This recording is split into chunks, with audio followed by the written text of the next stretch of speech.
sorry ass DJ.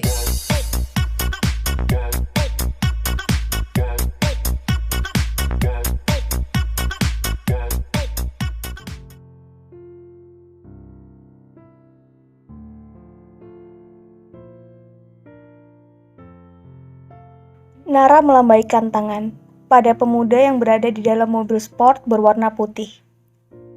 Menatap lekat bayangan mobil yang semakin menjauh darinya. Iya, Milan baru saja mengantarnya pulang. Setelah semalaman mereka menghabiskan malam indah bersama di rumah baru. Gadis berkacamata ini menghela nafas berat. Melangkah gontai masuk ke dalam rumah. Tubuhnya terasa remuk. Redam, tak bertenaga, setelah melalui malam pertama bersama Milan. Tangan Nara terulur, membuka pintu rumah.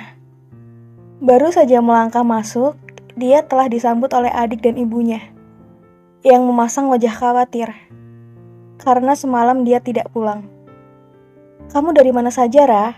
tanya Ibu Salma cemas, menatap wajah Nara yang pucat dan lemas.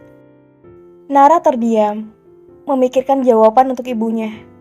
Tak mungkin dia mengatakan jika dia menginap semalaman bersama Milan. Nara menginap di rumah si Bu. Bohong Nara kemudian menyeret langkah menuju sofa. Adik dan ibunya pun beroriah, memaklumi kemudian ikut duduk di sampingnya. "Kak Nara, bagaimana rumahnya?" tanya Alana tak sabar. "Iya, beneran kan Rah? Bukan penipuan?" tambah Ibu Salma penasaran. Nara menghela nafas, menyandarkan tubuh lemahnya di sofa. "Beneran ada, Bu," jawab Nara malas. Bukan rumah itu yang ia pikirkan, tapi nasibnya yang kehilangan keperawanan di rumah karena Milan. "Yes, hore!" teriak girang. Ibu Salma dan Alana mulai heboh. "Bagaimana rumahnya, Rah?" tanya Ibu Salma. "Bagus, Bu, malah sudah lengkap sama isinya." "Benarkah?" Mata mereka semakin berbinar. Nara mengangguk pelan. Rasanya ia tak punya tenaga meladeni adik dan ibunya. Tubuhnya sangat lelah. "Beneran hebat ya, Bu. Kupon panci bisa dapat rumah." Alana berdecak kagum. "Koleksi ibu," sahut Ibu Salma menepuk dada bangga. "Jadi, kapan kita pindah?"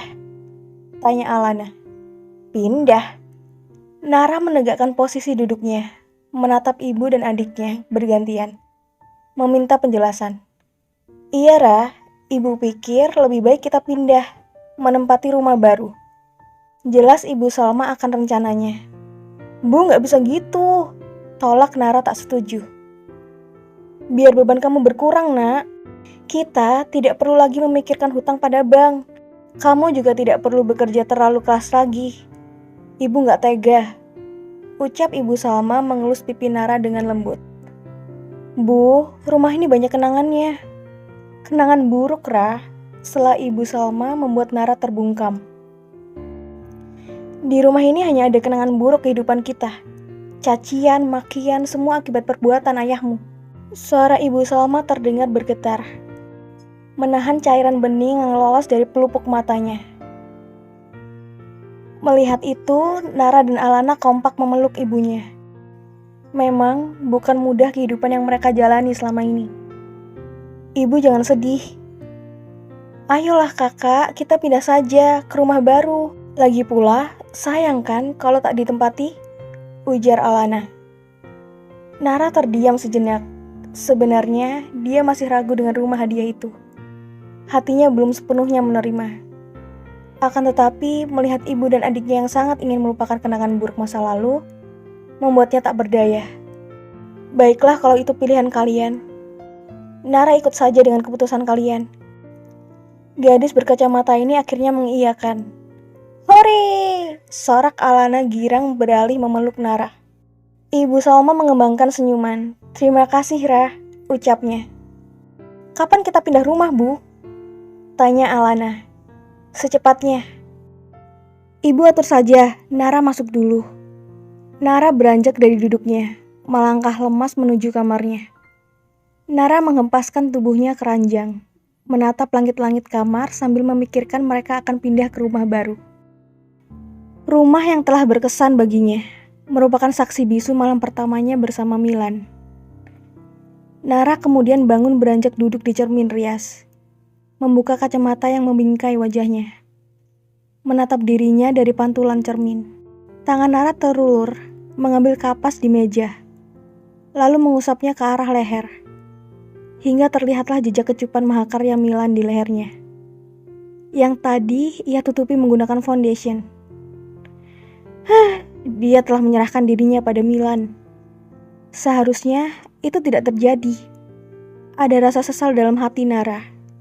Tapi bagaimanapun, Milan adalah suaminya, berhak atas dirinya. Aku sudah bukan anak perawan lagi, decak Nara.